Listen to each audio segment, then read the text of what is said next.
In today's video, we are diving into an ocean maybe no one ever wants to dive into. And that's how to fix a bad credit score. This video is for anyone out there without a good credit score who wants to know how to turn that around and fix it as soon as possible. That means that if your credit score is under about 680 or so, this video is for you. Welcome back to Modern Wealth, and let's get right into the video. If you don't make an effort to get this handled, it will cost you money. And I think no one likes being costed money, right? Just think of it this way. If you don't have a good credit score and you don't take the time to fix it, you're going to be charged a higher interest rate anytime you apply for a credit card, an auto loan, or a mortgage, you name it. It's going to cost you either a lot more money, or they're just not going to give you a loan in the first place. Now, I'm not sure which one of those is worse. So here's what you could do about it, and how you can fix it even with late payments and accounts or collections. Before we get into the meat of this video, you should always remember that none of this is going to happen overnight. It's not like you're going to do all of this, and then tomorrow you're going to be rolling in mortgages and loans and lots of money. That's not how it works. But I will tell you that this is going to help and make a huge difference over the next few weeks to a few months. All it takes is a small amount of effort on your part to actually follow these techniques. So, the first thing you need to do if you haven't done this already is to run your credit report and see exactly what's bringing it down. In terms of where to start, it's really simple. A very quick Google search will bring up a multitude of sites that will show you how to run your credit entirely for free. In fact, you can use Sesame.com, which is a fantastic service, and I highly recommend them and even use them myself. In addition to that, you're entitled to a free credit report every year from annualcreditreport.com. They'll give you actual information about your credit report that's fully up to date every 12 months. So pick one of those options and then begin reviewing your credit report. A quick side note, if any website out there wants you to pay for your report or score, then I wouldn't recommend doing it. There are so many free services out there that will show you everything you need to know about your credit score without spending a single penny. I wouldn't recommend spending any money if you don't have to. And there you go. You just saved $9.95. Next, once you have your report, you're going to be going through and reviewing it to find out exactly what's negatively impacting your score. Typically, it's going to be one of these. Number 1. Maybe you just don't have enough credit if you're just building your credit score. Plus, you might not really have that much information to begin with. It's not really likely that you're going to have the highest score that quickly. The second one is probably one of the most common reasons for a bad credit score. This is, and I shudder to say, late payment or late payments. This is something that will impact your credit score for 7 years, or basically as long as you're going to have bad luck if you break a mirror indoors. I'll show you how to fix this shortly. Oh, not the mirror, by the way. I meant the credit score. I don't think I can help you if you've got 7 years of bad luck if you break a mirror inside, but I can at least help you improve your credit score. The third one is to look to see if you have any accounts in collections. If you see this, it's pretty bad. This is what happens if you've had such a late payment that the lender just gives up on you. They then write it off as a total loss. Then, they go and sell that delinquent debt to a third-party collections agency that buys that debt, usually for pennies on the dollar. Usually, this is going to happen once you're over 150 days late on a payment. Now fourth, look for any maxed out amounts in your credit report. This means either checking if you have a credit card where you've spent up to the available limit, or you're just borrowing as much money as humanly possible without paying down the balance. Just know if this is you, be aware that your total credit utilization, or in other words, how much credit you're borrowing based off the credit you have available to you is going to make up 30% of your credit score. The thing most likely to happen by maxing out these accounts is going to lower your score dramatically if they look and see if you have any foreclosures or bankruptcies on your credit report. You should know if you have a foreclosure or bankruptcy on your credit report, so this shouldn't be a complete surprise, hopefully. But there are instances where identities are stolen or things are reported missing. It's certainly worth it to go and check just to make sure that everything is as it should be. From there, you can figure out how best to handle that situation to increase your credit score, especially in terms of what you could actually do about all these money problems. Now that we've gotten through some of the most basic techniques you can use to increase your credit score, we can move on to some solutions if you're buried deep into credit score hell. Let us know your thoughts by commenting down below. Now let's start right here with late payments. Now, this stays in your credit report for 7 years. Here's how this works. Lenders typically report late payments to the credit reporting agencies once they're more than 30 days late. That means, for instance, if you have a credit card payment that's due on the 1st and you pay it on the 10th, then chances are nothing is going to happen except the credit card company might charge you a late fee. Luckily, they almost always waive if you just call them up and ask them politely to refund it. But after those 30 days, if you still have not paid it, then chances are, yes, it's going to be showing on your credit report. In terms of how much this impacts your credit score, it's a lot. Actually, your on-time payment history makes up 35% of your overall credit score. So this one is a very important aspect to cover and take very seriously. Now, if you have a late payment, just be aware that the longer it goes, the worse it gets.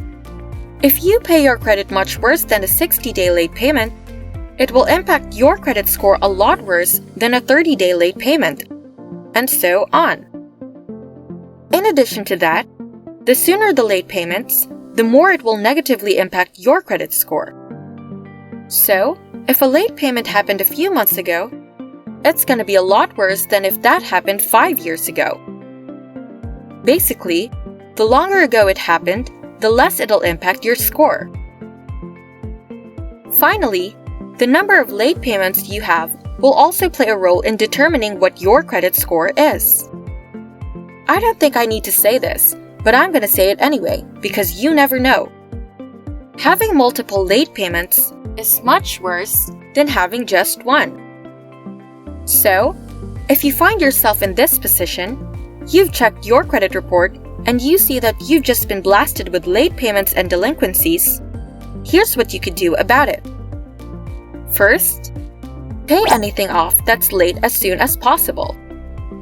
As I said, it only gets worse the longer it persists.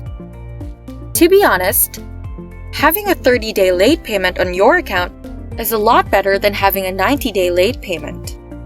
So make an effort to pay off your bills as soon as possible, even if they're already late.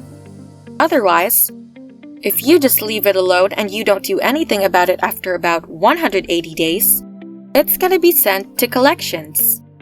It's going to be a charge-off and then you're going to have a really bad time. Now, secondly, it's always worth it to try to negotiate the terms of the debt and see if they will adjust your account back to the current. This means you could reach out to the lender if you're having a difficult time making payments.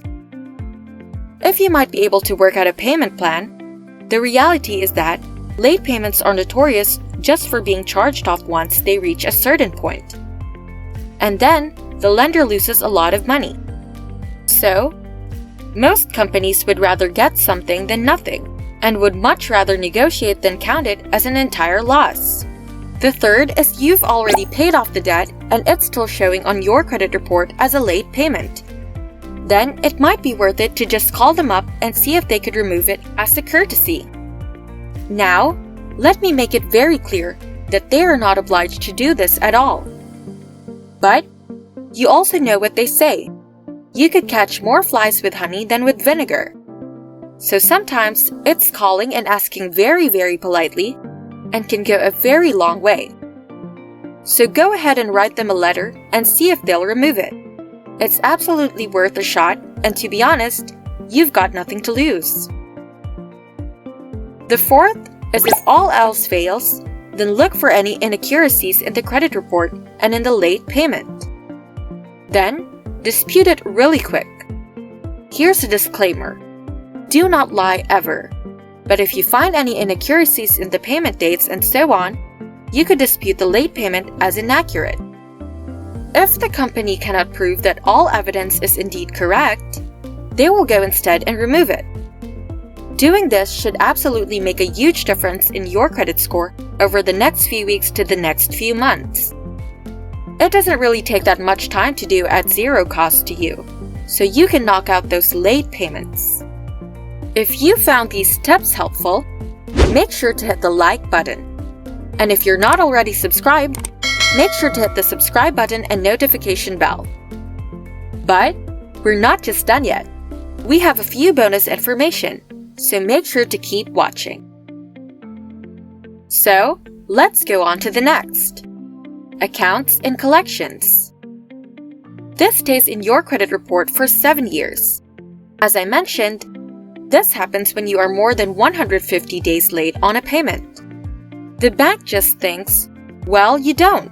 We're never collecting any of that anyway, so we're going to be writing it off as a total loss. We're going to be selling that debt to a third-party collections agency for pennies on the dollar, and then it's their problem.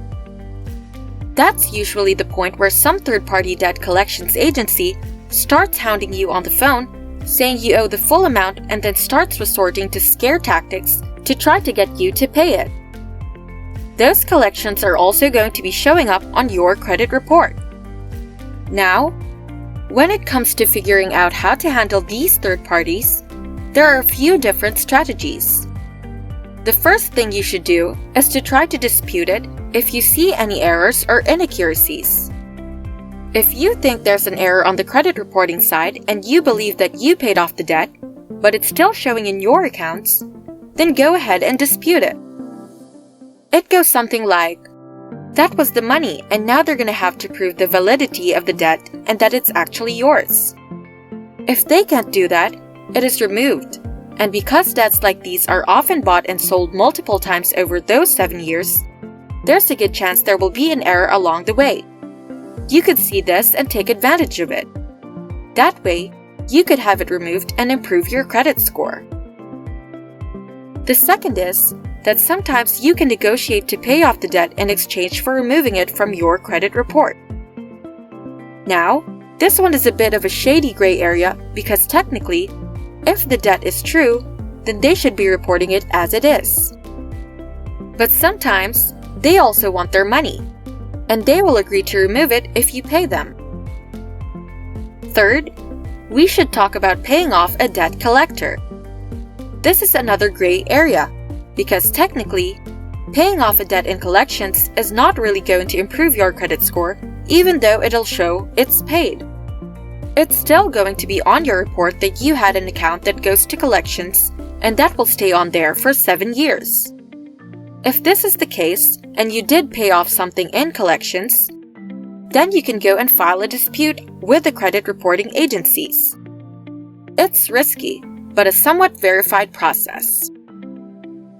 Fourth, if you have any maxed out accounts on your credit report, then this is usually a pretty easy fix. The credit bureaus really just want to make sure that you're not out there maxing out all of your credit cards, and that you're only using a small amount of your overall credit that's available to you. If you don't have enough money to pay it all down, and trust me, this sounds so weird for me to even mention as a solution, but it's to go out there and open up more credit. Before you click away, hear me out. This works because the credit bureaus don't care about the dollar amount that you're borrowing. All they care about is how much credit you're borrowing compared to the total credit limit you have. If you have a $1,000 credit line, but you spend $1,000 on it, then you maxed it out.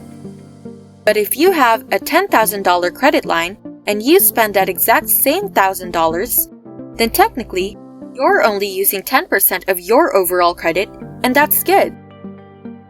Another one of the techniques that I use with all of this is just to have a lot of available credit with really high limits. That's going to help lower your credit utilization and help improve your score, all without paying down any additional money. All I ask is for you to be responsible with this one, because I cannot, in good conscience, go in and recommend someone who's maxing out their credit cards just to go and get more credit. So, most likely, if you have a spending problem, at least acknowledge that. The best solution for you is to just pay down the credit cards. Honestly, that's going to be the best for you if you got a spending problem. But if you have a low credit limit to begin with, then yes, opening up more credit and using it responsibly will help your score dramatically. As with anything I mentioned, if you can find any errors or inaccuracies in the reporting of the information, then go ahead and dispute it. It's definitely worth trying. Also, if it stays on your credit report for longer than 7 to 10 years, then that's also worth disputing. Be sure to always keep an open eye and delay gratification when you can. Thanks for watching, and if you want to learn a few more tips and tricks to handling your money, make sure to subscribe. We'll see you in the next video. Cheers!